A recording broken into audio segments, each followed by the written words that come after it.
Hello friends, स्वागत है आपका अपना यूट्यूब चैनल कॉम्पिटिटिव गाइडर में। कॉम्पिटिटिव गाइडर चैनल के माध्यम से आज हम लोग स्टार्ट करने जा रहे हैं हिंदी साहित्य का इतिहास, जो आचार्य रामचंद्र शुक्ल जी के द्वारा लिखा गया पुस्तक है, जिसमें आज का यह पार्ट 1 वीडियो है।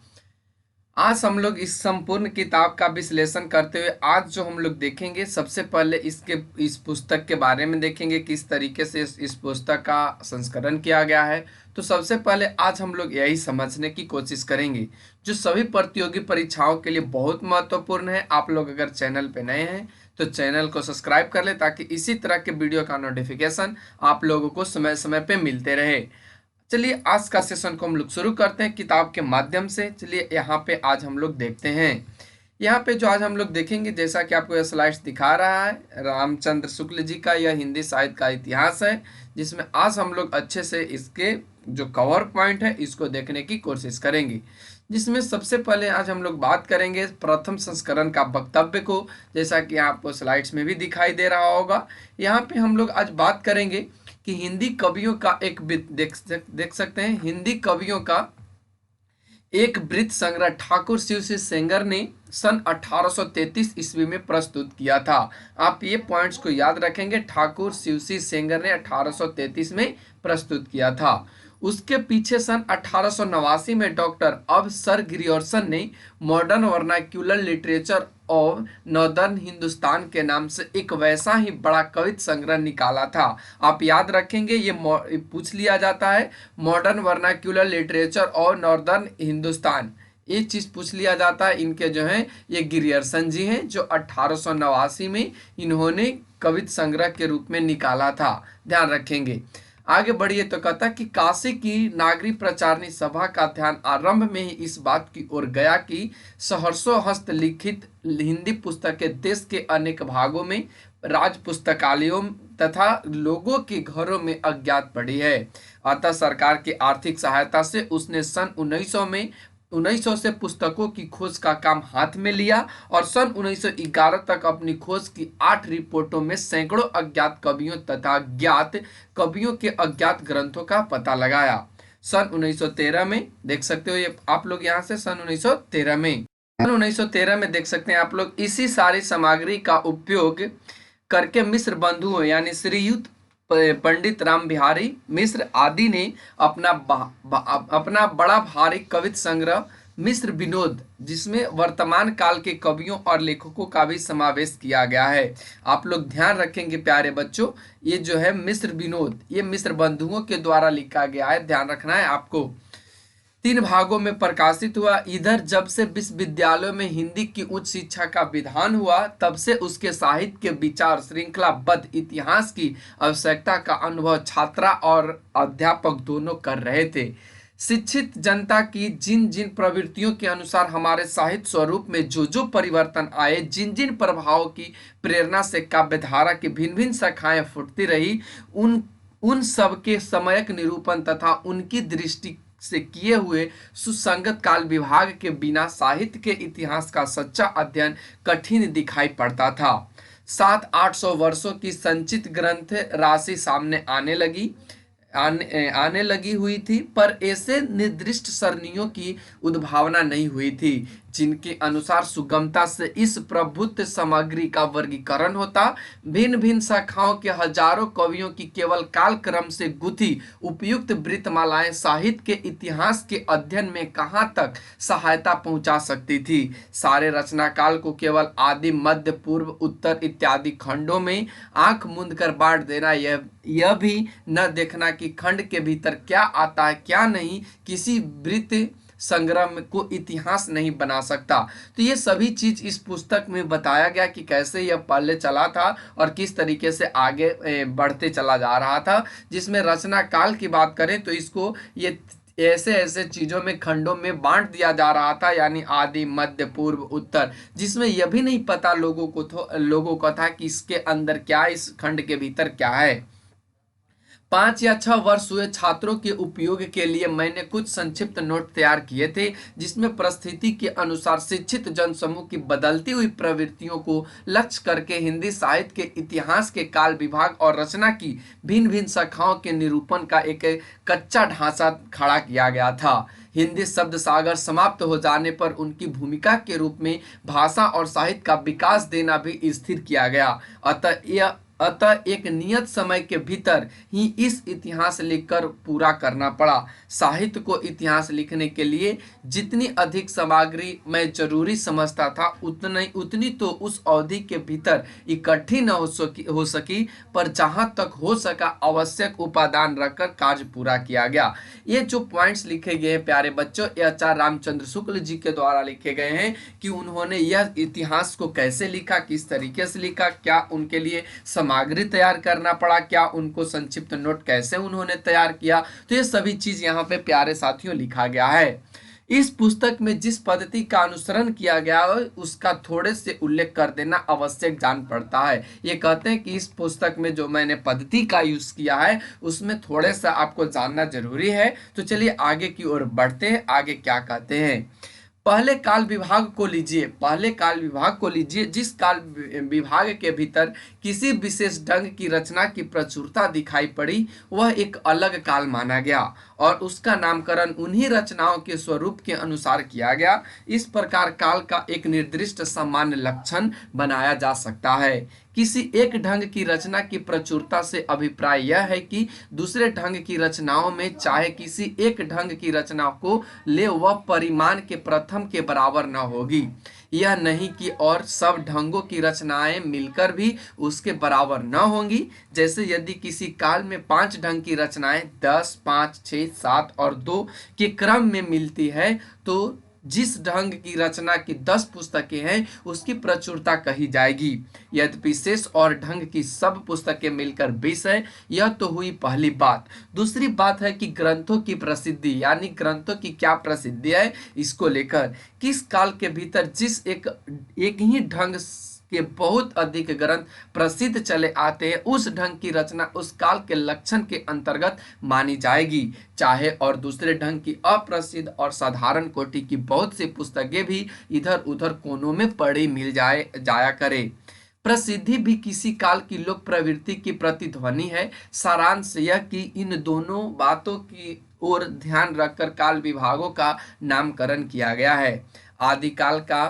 आदिकाल का नाम मैंने वीरगाथा काल रखा है। इन्होंने कहा है कि आदिकाल का नाम क्या मैंने रखा है, वीरगाथा काल रखा है। आपको यह पॉइंट नोट करने हैं। उक्त काल के भीतर 2 प्रकार की रचनाएं मिलती है, अपभ्रंश की और देश भाषा यानी बोलचाल की। अपभ्रंश की पुस्तकें में कई तो जैनों के धर्म तत्व निरूपण संबंधी है जो साहित्य की कोटि में नहीं आती और जिनका उल्लेख केवल यह दिखाने के लिए किया गया है कि अपभ्रंश भाषा का व्यवहार कब से हो रहा था। साहित्य कोटि में आने वाली रचनाओं में कुछ तो भिन्न भिन्न विषयों पर फुटकल दोहे हैं जिनके अनुसार उस काल की कोई विशेष प्रवृत्ति निर्धारित नहीं की जा सकती। साहित्यिक पुस्तकें केवल 4 हैं, जिसमें आप देख सकते हैं ये चारों साहित्यिक पुस्तक हैं, जिसमें विजय पाल रासो है, देख सकते हैं आप लोग। उसके बाद हमीर रासो है, कृति लता है, कृति पताका है। तो प्यारे बच्चों ये सभी चीज आपको समझ में आ रहे होंगे। आगे की ओर बढ़ते हैं जिसमें हम लोग बात करेंगे देश भाषा काव्य की प्रसिद्ध पुस्तकें। आइए बात कर लेते हैं देश भाषा की काव्य की 8 पुस्तकें इस प्रकार प्रसिद्ध थीं, जिनमें आप देख सकते हो खुमान रासो थे, विसल देव रासो, पृथ्वीराज रासो, जयचंद प्रकाश, जय मयंक जस चंद्रिका, परमाल रासो जिन्हें आल्हा का मूल रूप भी कहा जाता है, खुसरो की पहेलियां और विद्यापति की पदावली। ये सभी देश भाषा के 8 काव्य पुस्तकें प्रसिद्ध थी, जिन सबों को हम लोग डिटेल से आगे के वीडियो में देखेंगे। आप लोग चैनल पे बने रहें। वीडियो अच्छा लगता है तो वीडियो को लाइक करें, चैनल को सब्सक्राइब करें ताकि इसी तरह के वीडियो का नोटिफिकेशन आप लोगों के पास समय समय पे पहुंचते रहे। आगे बढ़िए तो कहता है कि इन्हीं 12 पुस्तकों की दृष्टि में आदिकाल का लक्षण निरूपण और नामकरण हो सकता है। इनमें से अंतिम 2 तथा विसल देव रासो को छोड़कर शेष सब ग्रंथ वीरगाथात्मक ही है। अतः आदिकाल का नाम वीरगाथा काल ही रखा जा सकता है, जिसमें जिस सामाजिक या राजनैतिक परिस्थिति की प्रेरणा से वीरगाथाओं की प्रवृत्ति रही है उसका सम्यक निरूपण पुस्तक में कर दिया गया है। मिस्र बंधुओं ने इस आदिकाल के भीतर इतनी पुस्तकों की और नामावली दी है। ये कौन दिए हैं? तो ये मिस्र बंधु जी ने दिए हैं आदिकाल को लेकर, जिनमें बात किया गया है भगवत गीता, फिर उसके बाद वृद्ध नौकार, फिर वर्तमान, फिर उसके बाद इन्होंने संबंध सार दिया, पताली दिया, अनन्य योग दिया, जम्बू स्वामी राज दिए इन्होंने, फिर उसके बाद रैवत गिरी दिए, फिर नेमीनाथ चौपाई दिए, फिर उयमाल उयस माला जिसको उपदेश माला भी कहा जाता है, तो ये इन्होंने दिए। एक कौन दिए? तो ये मिस्र बंधुओं के द्वारा आदिकाल के अंदर दिया गया। आगे की बढ़िए तो कहता है कि इनमें से नंबर 1 तो पीछे की रचना है, जैसा कि इस भाषा से स्पष्ट है। देख सकते हैं, ते ही दिन कथा किन मनलाई, देख सकते हैं, ते ही दिन कथा किन मनलाई, हरि के नाम गीत चित आई, सुमिरो गुरु गोविंद के पाऊं, अगम अपार है जाकर नाऊं। तो ये इस चीजों से पता लगता है कि ये जो रचना है यह पीछे की रचना है। आगे बढ़े तो इसमें बात किया गया है कि जो वीर रस की पुरानी परिपाटी के अनुसार कहीं वर्णों का दवित्व देखकर ही प्राकृत भाषा और कहीं चौपाई देखकर ही अवधि या बैसवड़ी समझते हैं। जो भाव को थॉट और विचार को फीलिंग कहते हैं। आप ध्यान रखेंगे, जो भाव को क्या कहते हैं? थॉट कहते हैं, और विचार को फीलिंग कहते हैं। यदि उद्धृत पद्धतियों को या पद्यों को संबत 1000 से क्या संबत 500 के भी बताएं तो कोई आश्चर्य की बात नहीं है। पुस्तक की संबत सूचक पंक्ति का यह गड़बड़ पाठ ही सावधान करने के लिए काफी है। सहस्त्र सो संपूर्ण जाना, ये आगे की ओर बढ़ने पर पता चलता है कि यह विरही शेष 9 पुस्तकें उनमें नंबर 2, 7, 9 और 10 जैन धर्म के तत्व निरूपण पर है और साहित्य कोटि में नहीं आ सकती। नंबर 6 योग की पुस्तक है। ध्यान रखेंगे आप लोग, नंबर जो 6 है वह योग की पुस्तक है। नंबर 3 जो है, नंबर 3 और नंबर 4 केवल नोटिस मात्र है, विषयों का कुछ भी विवरण नहीं है। इस प्रकार केवल 2 साहित्यिक पुस्तकें बची जो वर्णनात्मक डिस्क्रिप्टिव हैं।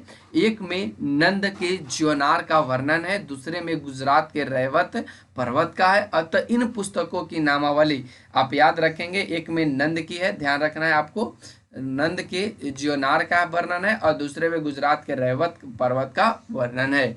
अतः इन पुस्तकों की नामावली से मेरे निश्चय में किसी प्रकार का अंतर नहीं पड़ सकता। यदि ये भिन्न भिन्न प्रकार की 9 पुस्तकें साहित्यिक भी होती तो भी मेरे नामकरण में कोई बाधा नहीं डाल सकती थी, क्योंकि मैंने 9 प्रसिद्ध वीर गाथात्मक पुस्तकों का उल्लेख किया है। ये सभी आचार्य रामचंद्र शुक्ल अपने बारे में लिखते हैं कि मैंने यह कैसे लिखा, किस तरीके से लिखा, तो आप सभी को ये चीज ध्यान में रखने हैं। एक ही काल और एक ही कोटि की रचना के भीतर जहां भिन्न भिन्न प्रकार की परंपराएं चली हुई पाई गई, वहां अलग अलग शाखाएं करके सामग्री का विभाग किया गया है। जैसे भक्ति काल के भीतर पहले तो 2 काव्य धारा, निर्गुण धारा और सगुण धाराएं निर्दिष्ट की गई है। ध्यान रखेंगे ये कौन से काल की बात किया गया है, तो ये जो बात किया गया है ये भक्ति काल के अंदर की बात किया गया है, जिसमें 2 काव्य धाराएं आपको देखने को मिलेगा अगले वीडियो में। एक तो आपको निर्गुण धारा मिलेगा और सेकंड आपको सगुण मिलेगा। फिर प्रत्येक धारा की 2-2 शाखाएं स्पष्ट रूप से लक्षित हुई है। निर्गुण धारा की ज्ञान आश्रयी और प्रेम मार्गी यानी जिसे सूफी शाखा तथा सगुण धारा की राम भक्ति और कृष्ण भक्ति शाखा है। अब ध्यान रखेंगे निर्गुण की कौन सी है, निर्गुण की ज्ञान आश्रयी शाखा है, प्रेम मार्गी शाखा है, तथा सगुण, ये दोनों कौन सी धारा की, तो ये निर्गुण की है। ध्यान रखने प्यारे बच्चों। फिर उसके बाद सगुण की भी है, जिसमें एक राम भक्ति आपको देखने को मिलेगा और एक कृष्ण भक्ति शाखा देखने को मिलेगा। इन धाराओं और शाखाओं की प्रतिष्ठा यूं ही मनमाने ढंग पर नहीं की गई है, उनके एक दूसरे से अलग करने वाली विशेषताएं अच्छी तरह दिखाई गई है और देखते ही ध्यान में आ भी जाएगी। रीति काल के भीतर रीतिबद्ध रचना की जो परंपरा चली है उसका उप विभाग करने का कोई संगत आधार मुझे नहीं मिला। रचना के स्वरूप आदि में कोई स्पष्ट भेद निरूपित किए बिना विभाग कैसे किया जा सकता है। किसी काल विस्तार को लेकर यूं ही पूर्व और उत्तर नाम देकर दो हिस्सों कर डालना ऐतिहासिक विभाग नहीं कहला सकता है। जब तक पूर्व और उत्तर के अलग अलग लक्षण न बताए जाएंगे तब तक इस प्रकार के विभाग का कोई अर्थ नहीं। इस प्रकार थोड़े थोड़े अंतर पर होने वाले कुछ प्रसिद्ध कवियों के नाम पर उनके काल बांधे चलने के यह पहल दिखाना आवश्यक है। ध्यान रखेंगे आप लोग। प्रत्येक काल प्रवर्तक कवि, देख सकते हैं आप लोग, प्रत्येक काल प्रवर्तक कवि ये का यह प्रभाव उसके काल में होने वाले सब कवियों में सामान्य रूप से पाया जाता है। विभाग का कोई पुष्ट आधार होना चाहिए। रीतिबद्ध ग्रंथों की बहुत गहरी छानबीन और सूक्ष्म पर्यालोचन करने पर आगे चलकर शायद विभाग का कोई आधार मिल जाए, पर अभी तक मुझे नहीं मिला है। रीति काल के संबंध में दो बातें और कहनी है। इस काल के कवियों के परिचयात्मक वृत्तों की छानबीन में मैं अधिक नहीं प्रवृत्त हुआ हूँ, क्योंकि मेरा उद्देश्य अपने साहित्य के इतिहास का एक पक्का और व्यवस्थित ढांचा खड़ा करना था, न कि कवि कीर्तन करना। अतः कवियों की परिचयात्मक विवरण मैंने प्राय मिश्र बंधु विनोद से ही लिए हैं। कहीं कुछ कवियों के विवरणों में परिवर्तन और परिष्कार भी किया है, जैसे ठाकुर दीनदयाल गिरी, राम सहाय और रसिक गोविंद के विवरणों में। यदि कुछ कवियों के नाम छूट गए या किसी कवि की किसी मिली हुई पुस्तक का उल्लेख नहीं हुआ तो इसमें मेरी कोई बड़ी उद्देश्य हानि नहीं हुई। इस काल के भीतर मैंने जितने कवि लिए हैं या जितने ग्रंथ के नाम दिए हैं उतने ही जरूरत से ज़्यादा मालूम हो रहे हैं। रीति काल या और किसी काल के कवियों की साहित्यिक विशेषताओं के संबंध में मैंने जो संक्षिप्त विचार प्रकट किए हैं वे दीर्घ दर्शन मात्र के लिए हैं। इतिहास की पुस्तक में किसी कवि की पूरी क्या अधूरी आलोचना भी नहीं आ सकती। किसी कवि की आलोचना लिखनी होगी तो स्वतंत्र प्रबंध या पुस्तक के रूप में लिखूंगा। बहुत प्रसिद्ध कवियों के संबंध में ही थोड़ा विस्तार से लिखना पड़ा है, पर वहाँ भी विशेष प्रवृत्तियों का ही निर्धारण किया गया है। यह अवश्य है कि उनमें से कुछ प्रवृत्तियों को मैंने रसोपयोगी और कुछ को बाधक कहा है। आधुनिक काल में गद्य का आविर्भाव सबसे प्रधान साहित्य घटना है, इसलिए उसके प्रसार का वर्णन विशेष विस्तार के साथ करना पड़ा है। मेरे विचार इस थोड़े से काल के बीच हमारे साहित्य के भीतर जितनी अनेक रूपता का विकास हुआ है उनको आरंभ तक लाकर उसमें आगे की प्रवृत्तियों का सामान्य और संक्षिप्त उल्लेख करके ही छोड़ देना का था, क्योंकि वर्तमान लेखकों और कवियों के संबंध में कुछ लिखना अपने सिर एक बला मोल लेना ही समझ पड़ता था। पर जी न माना वर्तमान सहयोगियों तथा उनकी अमूल्य कृतियों का उल्लेख भी थोड़े बहुत विवेचन के साथ डरते डरते किया गया। वर्तमान काल के अनेक प्रतिभा संपन्न और प्रभावशाली लेखकों और कवियों के नाम जल्दी में या भूल से छूट गए होंगे। इसके लिए उनसे तथा उनसे भी अधिक उनकी कृतियों से विशेष रूप से परिचित महानुभावों से क्षमा की प्रार्थना की है। जैसा पहले कहा जा चुका है, यह पुस्तक जल्दी में तैयार करनी पड़ी है। इससे इसका रूप जो मैं रखना चाहता था वह भी इससे पूरा नहीं प्राप्त हो सका। कवियों और लेखकों के नामों उल्लेख के संबंध में एक बात का निवेदन और है, इस पुस्तक का उद्देश्य संग्रह नहीं था। इससे आधुनिक काल के अंतर्गत समान लक्षणों और प्रवृत्तियों के वर्णन की ओर ही अधिक ध्यान दिया गया है। अगले संस्करण में इस काल का प्रसार कुछ और अधिक हो सकता है। कहने की आवश्यकता नहीं कि हिंदी साहित्य का यह इतिहास हिंदी शब्द सागर की भूमिका के रूप में प्रसिद्ध हिंदी साहित्य का विकास के नाम से सन 1929 के जनवरी महीने में निकल चुका है। प्यारे साथियों, आप ये वाले पॉइंट्स को नोट करेंगे जो हिंदी साहित्य के विकास के नाम से जनवरी 1929 में निकल चुका था। इस अलग पुस्तकाकार संस्करण में बहुत सी बातें बढ़ाई गई है, विशेषतः आदि और अंत में। आदि काल के भीतर अपभ्रंश की रचनाएं भी ले ली गई है, क्योंकि वे सदा से भाषा काव्य के अंतर्गत ही मानी जाती रही है। कवि परंपरा के बीच प्रचलित जनश्रुति कई ऐसे भाषा काव्यों के नाम गिनाती चली आई है जो अपभ्रंश में है, जैसे कुमार पाल चरित्र और सारंगधर कृत हमीर रासो। हमीर रासो का पता नहीं पर प्राकृत पिंगल सूत्र। देख सकते हो आप लोग, ये पॉइंट्स को आपको नोट करना है जो अपभ्रंश में है। जो अपभ्रंश में कुमार पाल चरित्र और सारंगधर कृत जो हमीर रासो है, हमीर रासो का तो पता नहीं पर प्राकृत पिंगल सूत्र। उलटते पलटते मुझे हमीर के युद्धों के वर्णन वाले कई बात की ओजस्वी पद्य छंदों के उदाहरण में मिले। मुझे पूर्ण निश्चय हो गया है कि ये पद्य सारंगधर के प्रसिद्ध हमीर रासों के ही हैं। आधुनिक काल के अंत में वर्तमान काल की कुछ विशेष प्रवृत्तियों के वर्णन को थोड़ा और प्लवित इसलिए करना पड़ा जिससे उन प्रवृत्तियों के मूल का ठीक ठीक पता केवल हिंदी पढ़ने वालों को भी हो जाए और वे धोखे में न रहकर स्वतंत्र विचार में समर्थ हों। मिश्र बंधुओं के प्राकंड कविवृत्त संग्रह मिश्र विनोद का उल्लेख हो चुका है। रीतिकाल के कवियों का परिचय लिखने में मैंने प्राय उक्त ग्रंथ से ही विवरण लिए हैं। अतः आधुनिक शिष्टता के अनुसार उनके उत्साही और परिश्रमी संकलनकर्ताओं को धन्यवाद देना मैं बहुत जरूरी समझता हूँ। हिंदी पुस्तकों की खोज की रिपोर्ट भी मुझे समय समय पर विशेषतः संदेह के स्थल आने पर उलटनी पड़ी है। राय साहब बाबू श्याम सुंदर दास बीए की हिंदी कोविद रत्नमाला, श्रीयुक्त पंडित राम नरेश त्रिपाठी की कवित कौमुदी तथा श्री वियोग हरि जी की ब्रज माधुरी सार में बहुत कुछ सामग्री मिली है। आप ये पूरे पॉइंट्स को यहाँ से नोट कर लेने हैं आपको, ताकि आपको यहाँ से कुछ रचनाओं का भी पता चल जाए और ये भी पता चल जाए कि ये कहाँ से लिए गए हैं जो आचार्य रामचंद्र शुक्ल जी ने लिए हैं।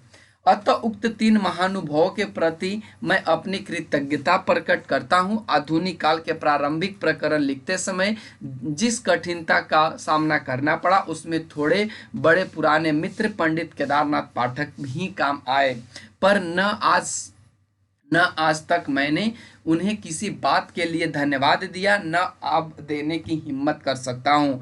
धन्यवाद को तो आजकल एक बदमाशी समझते हैं।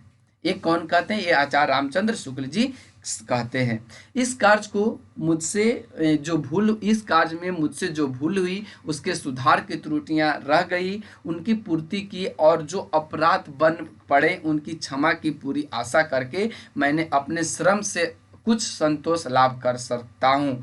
तो ये आचार्य रामचंद्र जी के द्वारा लिखी गई पुस्तक को लेकर है। तो प्यारे साथियों, कल से जो हम लोग आगे के वीडियो में देखेंगे, आगे के वीडियो में यह देखने की कोशिश करेंगे कि फिर इसके बाद संशोधित कैसे किया गया, किस तरीके से इसको संशोधित किया गया।